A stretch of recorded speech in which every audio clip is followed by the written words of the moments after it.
There's one here! Freeze! And liberating the suppressed masses of Americans from further hardship. Over the years, most of my precious CD-ROMs and DVD-ROMs have been lost to my more or less pronounced minimalism craze, as well as to countless moves between different cities. Amongst those lost was my much beloved copy of Freedom Fighters, a game that, despite my fond memories of playing it when it came out, I don't think I ever touched again after my initial playthrough. You can imagine how ecstatic I was when I learned it had been re-released digitally on Steam and GOG, and that I would finally be able to play it again. I couldn't wait to get home that day, childish joy filling my head with memories of all those great hours spent roaming the streets of New York, establishing my own rebel group and ridding the good people of America of the looming Soviet threat. Unfortunately, my friends, nostalgia can be a cruel mistress. This is not the game I remember. If you haven't already, please consider subscribing. I mean, I like your personality either way, but I like it just a tiny bit more if you do. Just saying.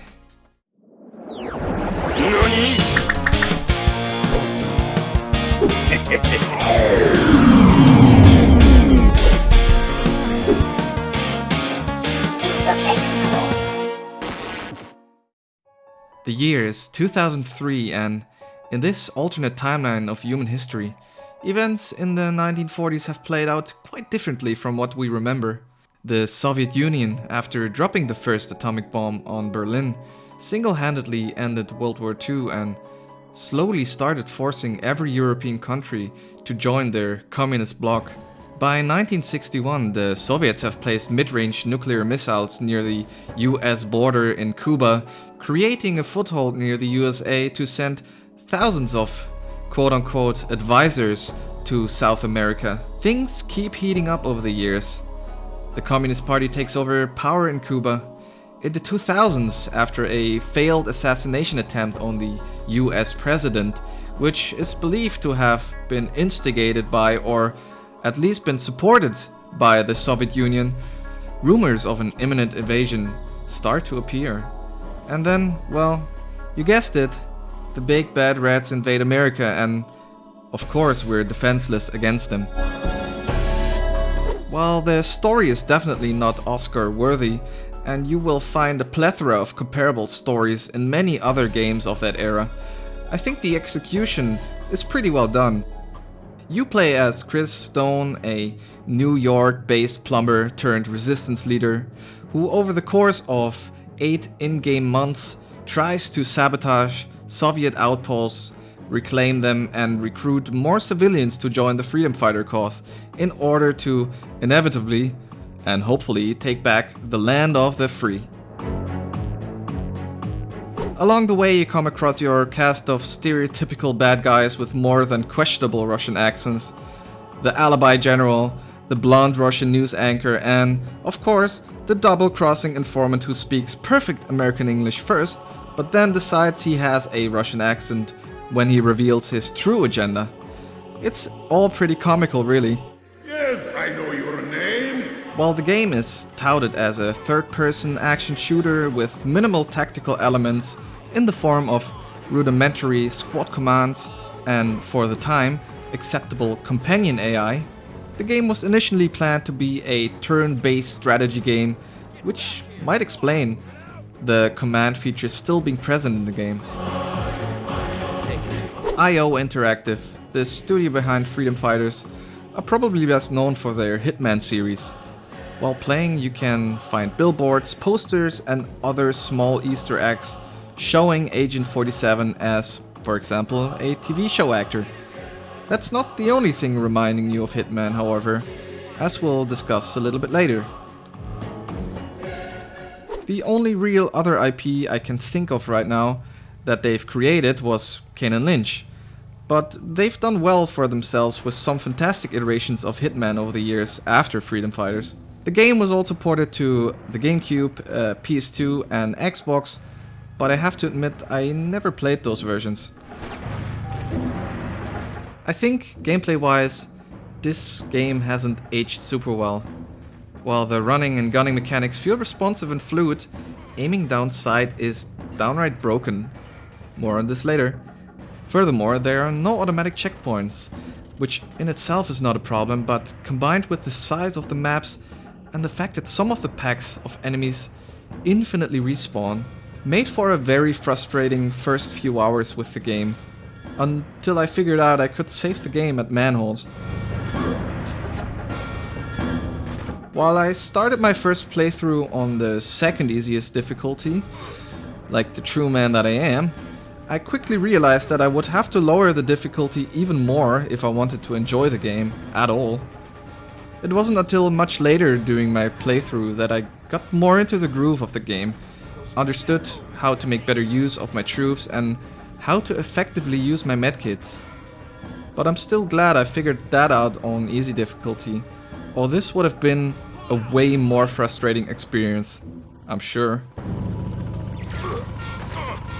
The thing is, the difficulty isn't really based on the enemy's ability to perform better. It comes from the checkpoint system, the flawed friendly AI, and having this sometimes downright broken interaction system playing against me. Imagine this, you're in the middle of a very intense firefight, when your gun runs out of ammo. Now, you don't see any ammo around, but you see another gun an enemy dropped.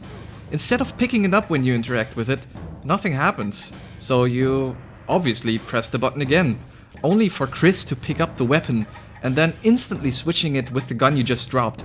Boom, you're dead. It's a testament to how far UI design has come these days.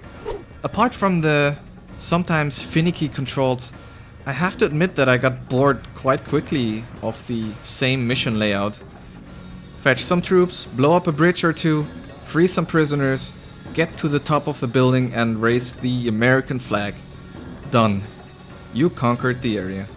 The whole thing only really picks up towards the end of the game when the story takes a turn and actually gets interesting. There is something to say for the progression system of the game, however. First of all, the way that you progress is by building and leveling up your charisma bar. You do this by, well, completing objectives and healing fallen troops. Once you level up, you're able to command one more soldier in your band of rebels. The more you level, the bigger your army. In the later levels, when your little party grows into a small army of 12 people, the game becomes less about shooting and more about sending your men ahead and picking up the ammo after they have made minced meat of the Soviet troops. It's fun and satisfying to see. I think I like that part the most actually. Furthermore, you also get a real sense of the 8 months that pass in game. You turn from well-groomed plumber in blue overalls into a semi-long-haired, grouchy and scarred militia soldier. You change outfits based on the conditions, going from early in the year until deep and cold winter days. I really love this part of the game. It made me feel more immersed than the game should get credit for, considering how arcadey it tries to be at times. Aiming, on the other hand, felt downright broken at times. Lining up a shot from behind cover oftentimes resulted in me shooting the cover, despite my gun's crosshair obviously being over the cover. While I commend them for trying to portray the average Joe who holds an AK for the first time in his life by making me spray like a maniac, it would have been nice if there was some sort of progression there too, where Chris would get better at shooting. I know, super nitpicky stuff. Bottom line, I feel like this game was having an identity crisis. Am I a serious shooter with an emphasis on story? Or am I an action game with weird gamey sound cues when you complete an objective? And controls that invite action-oriented gameplay, but quickly make you realize enemies won't allow you to do that. Developed using IO Interactive's own Glacier 3D engine, an upgraded version of the same engine used for Hitman 2, the game also looks a lot like Hitman 2, although stylistically it also reminded me a lot of GTA 3. While the movement is nowhere near as clunky as the Rockstar game, this game is far from perfect. Animations look bad and are sometimes downright annoying. Try crouching and aiming and you'll constantly have your own head in the way. talking to this NPC, prepare for a horror show. Points. Let us go over to the... Nope. While the texture work has aged quite poorly, as one might expect from a game that old, I actually really like the way the models look. They have a somewhat comic-y look to them, and I was really pleasantly surprised and really enjoyed the game's graphics. The facial animations especially, while very limited, are very charming and portray the characters reasonably well. Do we have to get the crappiest route every Monday morning? I only have one word for the sound design. Fantastic. Hearing helicopters flying in made me hastily look for a cover, and shootouts feel very intense because of the well-made sound design. You really feel like you're in the middle of an active war zone. Super good stuff.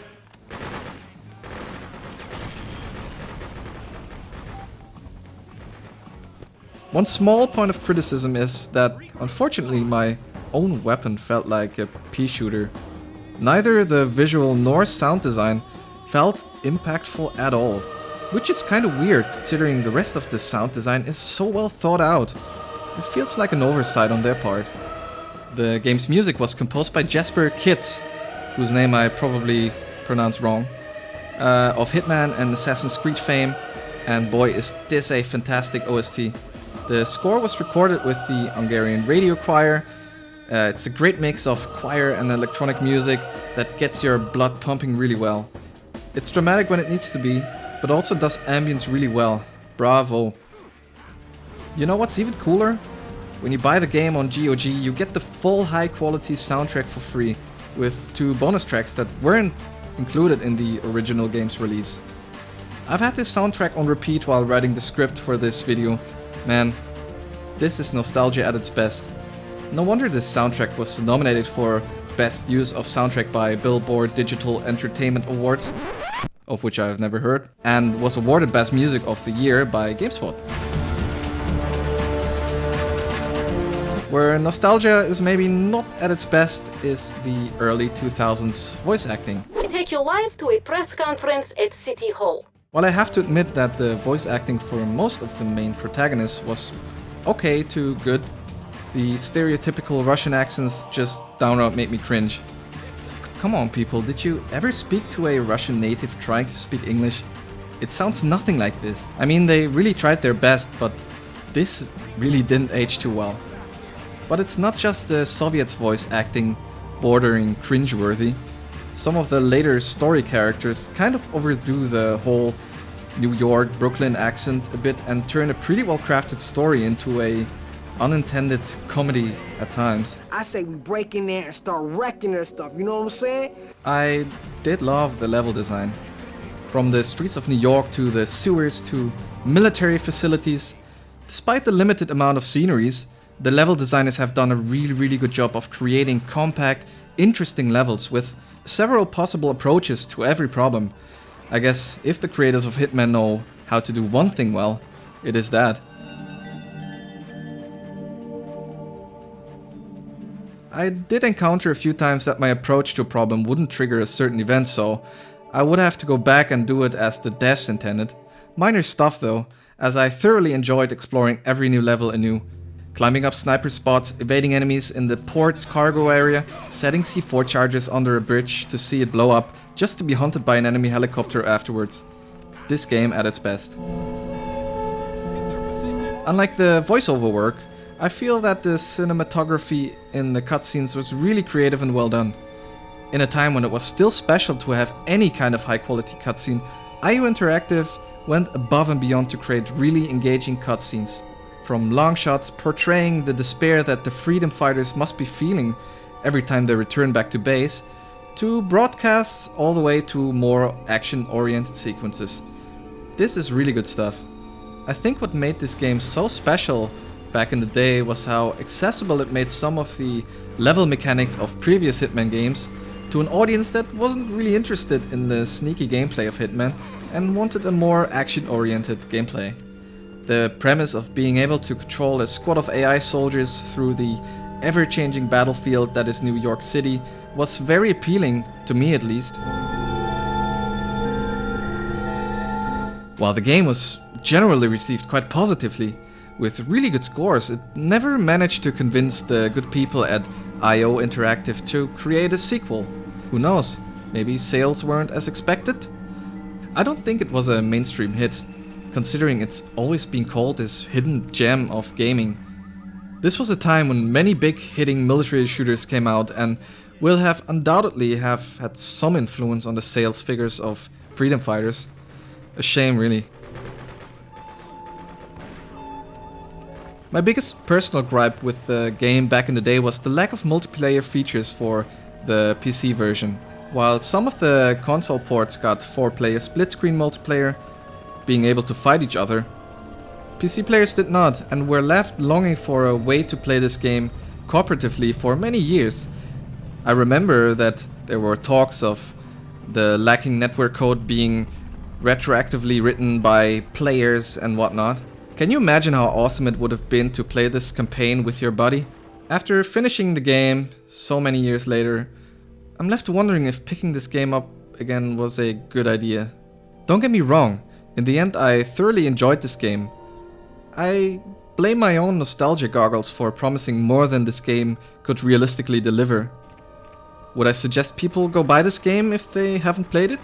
Maybe, if you like old school third-person shooters and you don't mind a somewhat dated story. I know what you die-hard fans might be thinking now, but don't lynch me just yet. Freedom Fighters still has a very fond place in my heart, and while I might not have enjoyed it as much this time around, I do remember how blown away I was when I first played this back in 2003.